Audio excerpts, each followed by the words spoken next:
What do you do when play among children becomes a situation with adult consequences? This was what happened in the case of Lionel Tate, who was only a boy when the justice system handed him the heaviest blow possible. Lionel Alexander Tate became the youngest person in American history to be sentenced to life in prison without the chance of parole. Tate was convicted of first-degree murder in 2001 at the age of 14 for the 1998 brutal murder of 6-year-old Tiffany Eunick in Broward County, Florida. Welcome back to Twisted Minds. My name is James, and today we will look at the heartbreaking case of child's play turned cold-blooded murder. Stick with us to find out all the violent details. Lionel Tate was the kind of kid who loved all sorts of play, but had a history with violence. Before the controversial incident, Tate was well known in the schoolyard as a bully. He was the type that would pick on kids he felt were smaller than him just for the sake of it. Despite his reputation for violence, no one could seriously think this 14-year-old was capable of cold-blooded murder. One thing you should know about Tate is that he loved wrestling. He just couldn't get enough of it. His favorite TV show was WWE SmackDown. There, he watched his idol, Dwayne "The Rock" Johnson, perform crazy stunts on his opponents. Each time he watched it, he would practice the moves at home. His mother didn't think much of her son's violent tendencies, and Tate was allowed to run wild and free. One day on the 29th of July, 1999, Tate's mother, Kathleen Grossett Tate, was asked to babysit a little 6-year-old girl named Tiffany Eunick.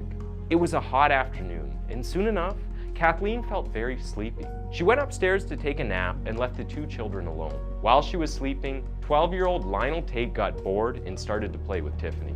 He decided to practice some of the moves he had learned on TV on Young Tiffany. After a bit of demonstrating all the pro wrestling moves he had learned, Tiffany had already been punched, kicked, and stomped in almost every way possible.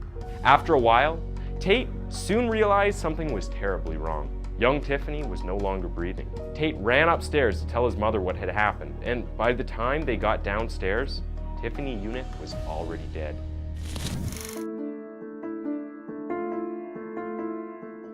Tiffany's death was caused by blunt force trauma, according to the coroner's findings. Lionel Tate, a playground bully, wounded her young body to the point where she bled from her mouth, nose, eyes, and ears. Her skull was damaged in multiple places, as were her ribs. Her brain also flattened inside her skull. A part of Tiffany's liver had broken free and was floating freely inside her body as a result of the horrific beating she received from Lionel Tate. Prosecution described her injuries as equivalent to those she would have suffered if she had fallen from a 3-story building. The thought of being Tiffany's parent and having to make that identification at the morgue, looking down at the brokenness, the dried blood, the horrible bruising on her arms, face, and torso, and knowing that the lifeless shell lying there on the hospital bed was your daughter, your baby, is enough to freeze any parent's blood. Every inherent instinct a parent has is to shelter, protect, and defend, and this would be rendered ineffective by inconsolable anguish.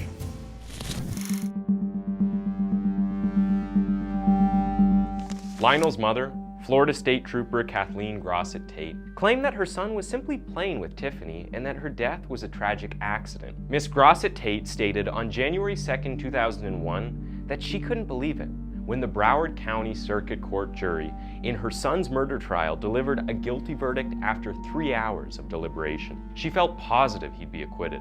Lionel Tate's case was transferred to Judge Joel T. Lazarus for sentencing after the circuit court returned a guilty verdict. Lionel Tate was tried as an adult under Florida law, which does not require him to actually have intended to kill in order to be convicted of first-degree murder. Prosecutor Ken Padowitz explained, "He didn't have to say, 'I'm going to kill Tiffany Eunick.' All that is required is that he planned to act, not that the consequence was desired." This case caused a lot of controversy in America back then. The country was divided between viewing it as a simple act of childish playfulness or a brutal murder with cold-blooded intent. Jim Lewis, the boy's defense attorney, never argued that Lionel Tate did not murder Tiffany Eunick. Lewis's defense was centered on the boy's love of professional wrestling, which displays planned and choreographed acts of severe violence. In essence, Lewis claimed that Tiffany's death was not Lionel's fault, but rather the World Wrestling Federation's. According to him, Lionel Tate deserved to be pitied,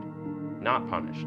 There is enough evidence to demonstrate that Lionel Tate was entirely responsible for his acts, and that he understood what he did was wrong. For example, when the cops arrived to arrest Tate, he protested that all he'd done was give Tiffany a bear hug. Later, he admitted that he tried to toss her onto a couch, but missed and instead slammed her into the stairwell banister. More horrors were discovered as he was pressed to give his entire narrative, leading one to believe that this schoolyard bully knew the level of his brutality was totally over the top all along. When Judge Joel Lazarus declined to lower Lionel Tate's first-degree murder conviction to a lesser penalty, he was clearly thinking about this. He was certainly also thinking about Lionel's lawyer and mother, who appeared in a non-stop whirlwind of morning news talk shows and press briefings, all meant to create an outpouring of compassion for Lionel. Attorney Jim Lewis and Tate's mother, Kathleen Gossett Tate, were so confident that their message of "it was all a sad accident" would be accepted by the public and Judge Lazarus that they immediately dismissed a plea bargain agreement offered by prosecutor Ken Padowitz, which would have resulted in Lionel only serving 3 years in prison plus a 10-year probation period. Lewis and Gossett Tate truly believed that Lionel, who had a history of bullying other children, would be fully cleared of any responsibility for Tiffany Eunick's death. You see, they said his intention when he stomped on her ribcage was only to play with her. They were taken aback when Judge Lazarus subjected them, the mother, the lawyer, and the bully, to a 45-minute tongue lashing, in which he chastised them for their respective roles in entirely trivializing a human existence. The judge then imposed Florida's obligatory sentence for first-degree murderers: life in prison without the possibility of release. In sentencing Tate to life in prison, Broward County Circuit Court Judge Joel T. Lazarus stated that the crimes of Lionel Tate were not the pastimes of a youngster. In his opinion, Lionel Tate's actions were cold, ruthless, and indescribably cruel. The judge declared from the bench in Fort Lauderdale that the evidence of Lionel Tate's culpability is clear, evident, and unmistakable. That evidence backed up the jury's decision. Do you think a 14-year-old receiving a sentence of that length is outrageous? Regardless of your response to that question, we can all agree a plea bargain of just 3 years jail time is not fair to young Tiffany. Tiffany is no longer a part of this world. Where's the fairness in allowing Lionel Tate to continue to live after only 3 years in prison? There must be a middle ground between these two extremes. Gossett Tate inquired, "How do you tell a child, you're going to prison for the rest of your life because you were playing? I want my son out," she cried to the media. "He has no business being there." I have a strong suspicion that I can pinpoint the precise reason Lionel Tate got his reputation as a playground bully. Mothers like this are just as dangerous to society as the offspring they produce to prey on the rest of us. If children are not held accountable for their actions, then they grow up to be adults who feel they can do anything they want. The thing is though, Lionel was not an adult.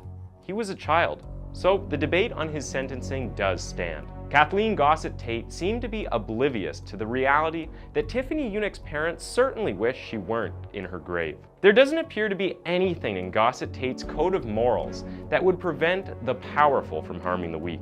Jim Lewis petitioned Florida Governor Jeb Bush for clemency to see whether Lionel Tate's sentence may be modified to a lesser jail term.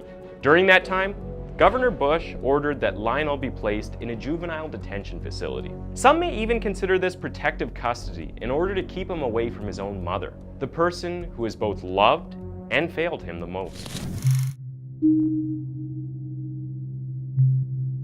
Tate became the youngest person in U.S. history to receive a life sentence without the possibility of parole 2 years after Eunick's killing. However, in 2003, an appeals court overturned his conviction, and he was released a year later. He avoided a retrial by pleading guilty to second-degree murder in return for a year of house imprisonment and 10 years of probation. During his probation, Lionel Tate got mixed up in another brush with the law. Here's what happened. At 2 a.m. in September 2004, authorities found Tate a few blocks from his home, brandishing an 8-inch knife.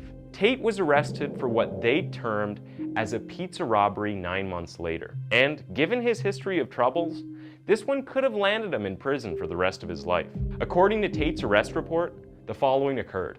A pizza delivery guy named Gallardo was delivering the pies to a unit in Pembroke Park around 4:20 p.m. Gallardo turned around to leave when there was no response from the second floor flat. The delivery man then heard someone shout, "Hey," as he descended the stairs. He stepped back up, noticed the door to the unit was slightly ajar, and entered. Gallardo told the police that behind the door was a black man wearing a black bandana over his mouth and brandishing an old firearm. Gallardo identified Tate as the robber later that evening. Tate was then held without bond and went through 3 defense attorneys in an effort to exonerate himself. The evidence against Tate, who is now 20 years old, appeared to be strong at first. He admitted dialing dominoes to place the order. When police examined the apartment belonging to a man named Willie Carruthers, they discovered a pair of maroon shorts. Gallardo claimed the assailant wore these, and they had traces of Tate's DNA. While he was locked up, Lionel even accepted a plea bargain, but later changed his mind. Indeed, the 2 private investigators that were given the case unearthed information that prompted detectives to look into the role of Carruthers. Carruthers was 16 at the time of the pizza heist and resided on the first floor of the building where the crime occurred. Carruthers, an aspiring rapper known as Little Will, met Tate through common friends sometime in late 2004. According to a sworn statement Carruthers gave authorities in September 2005. On the day of the crime, Tate texted Carruthers, "You still want to bust that lick after school." Carruthers explained in the statement that bust a lick is slang for robbery, and that Tate was alluding to stealing from an anonymous Hollywood teenager who had a lot of money. But that never came to pass. Carruthers dismissed it as nothing but talk.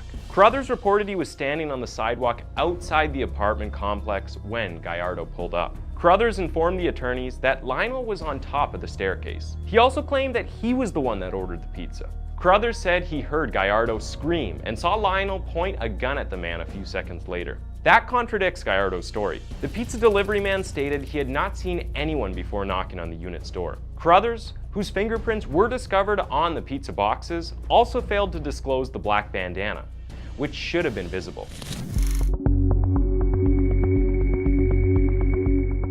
Enter Quincy Tompkins, a 12-year-old boy who resided in the flat where the robbery occurred. Tompkins initially informed BSO police that he witnessed Tate rob Gallardo. Tompkins, however, recanted his story to private investigator Carrillo 2 months after the robbery. Tompkins said Tate was not present during a sworn deposition on October 11, 2005. In his testimony, he claimed Carruthers was standing at the front entrance with a revolver tucked under his waistband when the pizza delivery arrived. Tompkins watched Carruthers take out the gun, and that was when he ran into his room. When Tate's defense attorney asked why he didn't identify Carruthers from the start, Tompkins responded that he was afraid. Carruthers had promised to murder him if he said anything. Then there's Zawalski Edwards' story, a convicted felon who called Tate's defense team from jail. According to the 2 private investigators, Edwards was in Carruthers' apartment the night of the heist, and he claimed to have seen Carruthers wearing maroon shorts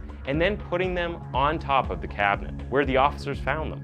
And on February 9th, a forensic case study by Virginia-based Bode Technology Group discovered large evidence of Carruthers' DNA on the black bandana used in the violent robbery. Despite all of this, Lionel Tate was still sentenced for violating his parole. He admitted to being in possession of a gun on the day of the robbery, though he refused to tell the prosecution where he had hid the gun. This is a clear case of someone who has been institutionalized by the American justice system. If only he was properly rehabilitated before being released into the world again, he might have had a chance. Lionel Tate was sentenced to 30 years imprisonment for the parole violation, as well as 10 years for his role in the robbery. He is set to be released in 2030. Though we can only hope he doesn't get into any more trouble after his release. What do you think about this controversial case? Let us know in the comments section below. Thanks for tuning in to Twisted Minds. That was the case of Lionel Tate, and why don't you go ahead and click on one of the 2 videos on your screen for another one of our videos.